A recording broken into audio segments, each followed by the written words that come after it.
8월 12일 목요일 새벽 예배를 하나님 앞에 드리도록 하겠습니다. 먼저 사도신경으로 신앙 고백드립니다. 전능하사 천지를 만드신 하나님 아버지를 내가 믿사오며 그 외아들 우리 주 예수 그리스도를 믿사오니 이는 성령으로 잉태하사 동정녀 마리아에게 나시고 본디오 빌라도에게 고난을 받으사 십자가에 못 박혀 죽으시고 장사한 지 사흘 만에 죽은 자 가운데서 다시 살아나시며 하늘에 오르사 전능하신 하나님 우편에 앉아 계시다가 죄로서 산 자와 죽은 자를 심판하러 오시리라. 성령을 믿사오며 거룩한 공회와 성도와 서로 교통하는 것과 죄를 사하여 주시는 것과 몸이 다시 사는 것과 영원히 사는 것을 믿사옵나이다. 아멘.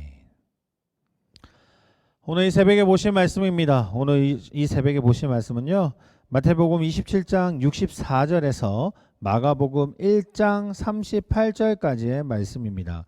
마태복음 27장 64절에서 마가복음 1장 38절까지의 말씀.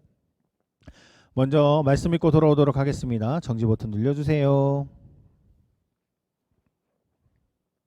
자, 오늘 본문 말씀입니다. 오늘 본문 말씀은요, 마가복음 1장 1절에서 8절까지의 말씀입니다.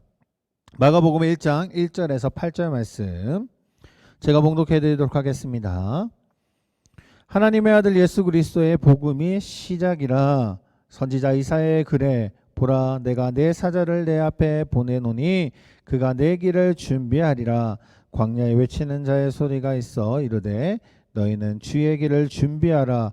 그의 오실 길을 곧게 하라. 기록된 것 같이 세례 요한의 광야에 이르러 제 사함을 받게 하는 회개의 세례를 전파하니 온 유대 지방과 예루살렘 사람이 다 나아가 자기 죄를 자복하고 요단강에서 그에게 세례를 받더라. 요한은 낙타털 옷을 입고 허리에 가죽띠를 띠고 메뚜기와 석청을 먹더라. 그가 전파하여 이르되 나보다 능력 많으신 이가 내 뒤를 오시나니 나는 굽혀 그의 신발끈을 풀기에도 감당하지 못하겠노라.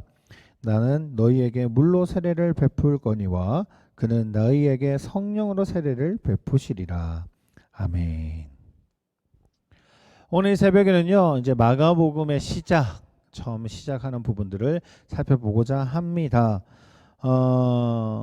오늘 말씀을 통해서 우리가 정말 예수 그리스도를 통해서 우리가 어떻게 복음이 시작이 되는지에 대한 부분을 좀 살펴볼게요. 하나님의 아들 예수 그리스도 복음의 시작이라. 오늘 본문의 말씀의 시작 마가복음 1장 1절에 나와 있는 말씀이죠. 마가복음의 저자는요, 하나님의 아들 예수 그리스도의 복음을 세상에 소개하기 위해서 마가복음의 그 첫 줄을 이렇게 적은 것입니다. 그렇다면 곧바로 복음의 주인공 예수 그리스도를 소개해야 하는 것이 당연하겠죠. 왜냐하면 보통 뭔가를 쓰고 나면 그 복음을 빨리 알려주기 위해서 그 내용을 시작하는 것이 당연한데, 마가는 뜬금없이 오늘 본문의 2절에서 보면 구약의 이야기 이사야의 글로 시작되고 있습니다.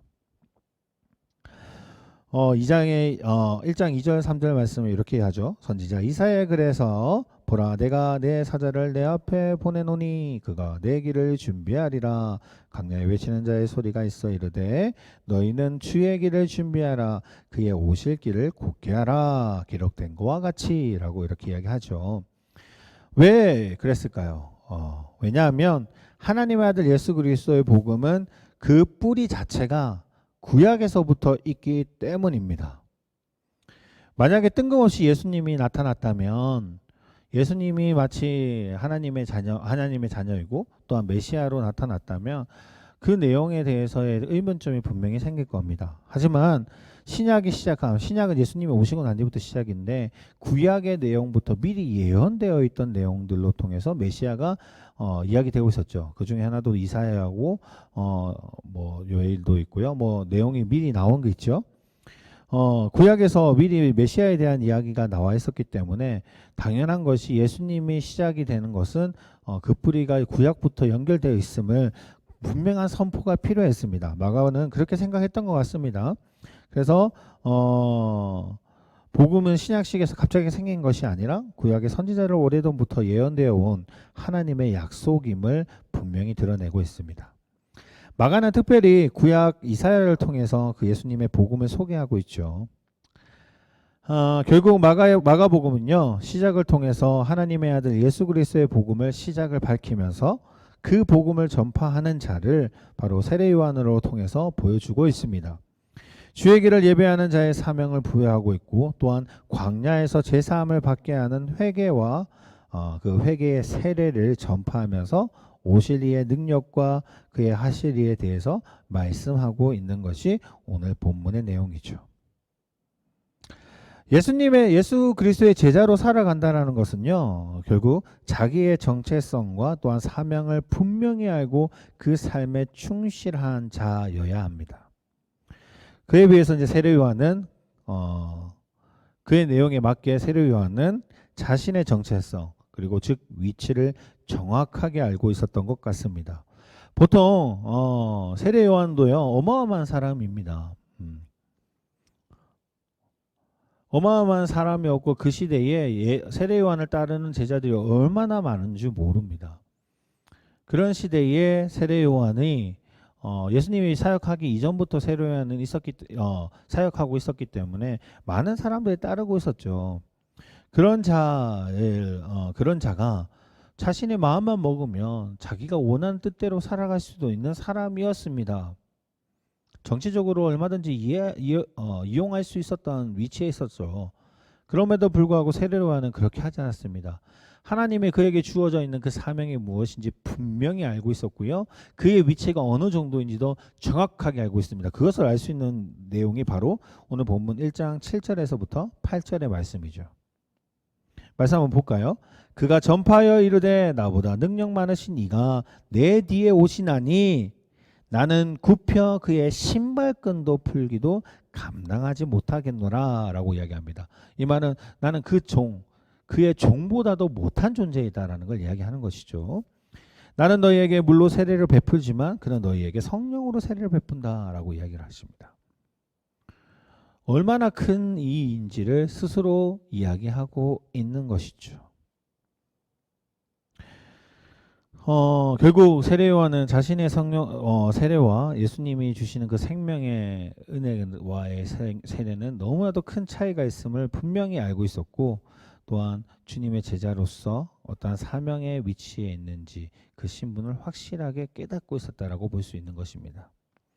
우리가 주님의 제자로서 어떤 사명과 또한 어떠한 신분의 삶을 살아가야 되는지는 분명히 우리가 알면서 기억해야 되는 부분입니다. 세례 요한이 자신에게 주어져 있는 삶과 사명은요, 예수님의 오심을 미리 선포하는 것이었고, 그 다음에 미리 예비하는 것이 그에게 있어서의 사명이었습니다. 세례 요한은 그것을 너무나 잘 알고 있었죠. 그렇다면 우리에게 주어져 있는 사명은 무엇일까요? 바로 하나님의 말씀 그리고 예수 그리스도의 그 복음을 전파하는 것입니다. 그것이 우리에게 주어진 사명이고, 또 우리는 그렇게 살아가야 될 줄 믿습니다.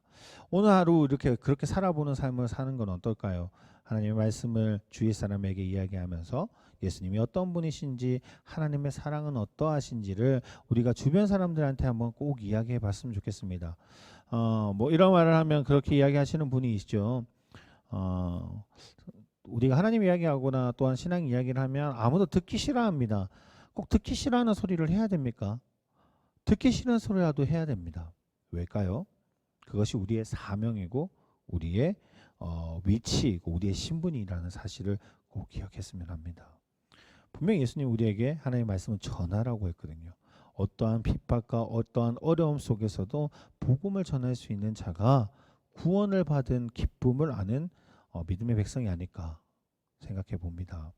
오늘 이 새벽에도 우리가 복음을 전할 수 있고 그 복음에 기뻐할 수 있는 믿음의 자녀가 될 수 있게 해달라고 간절히 기도하는 하루가 되기를 원하며, 또한 우리가 구원의 기쁨을 통해서 또 복음도 전할 수 있는 하루가 되시는 저희 가운교회 성도님들이 되시기를 소원합니다. 기도하겠습니다. 하나님 아버지 감사합니다. 언제나 함께 하시는 주님, 우리의 삶은 너무나도 힘이 들고 어려움이 있지만 그럼에도 불구하고 우리의 사명을 감당할 수 있기를 원합니다. 하나님의 말씀을 전하는 예수 그리스도의 그 복음, 구원해 주심에 그 십자가에 못 박히심으로 우리를 구원해 주신 그 예수님을 전하는 것, 그것이 우리의 사명이기에 오늘 하루도 그 사명을 감당할 수 있는 믿음의 자녀가 될 수 있도록 주님이 인도하여 주시고, 너무나도 입술이 떼어지기가 힘들지만 그 입술에 하나님의 능력을 더하여 주셔서 우리가 그 말씀을 전하는데 두려움이 없도록 나아갈 수 있는 또한 자녀가 될 수 있도록 주님이 인도하여 주시옵소서. 오늘 하루도 주님 앞에 나아가기를 원하며 예수 그리스도의 이름으로 기도드립니다. 아멘. 하늘에 계신 우리 아버지여, 이름이 거룩히 여김을 받으시오며 나라의 마옵시오며 뜻이 하늘에서 이룬 것 같이 땅에서도 이루어지리다. 오늘날 우리에게 일용할 양식을 주옵시고 우리가 우리에게 죄 지은 자를 사하여 준 것 같이 우리의 죄를 사하여 주옵시고 우리를 시험에 들게 하지 마옵시며 다만 악에서 구하옵소서. 대개 나라와 권세와 영광이 아버지께 영원히 있사옵나이다. 아멘.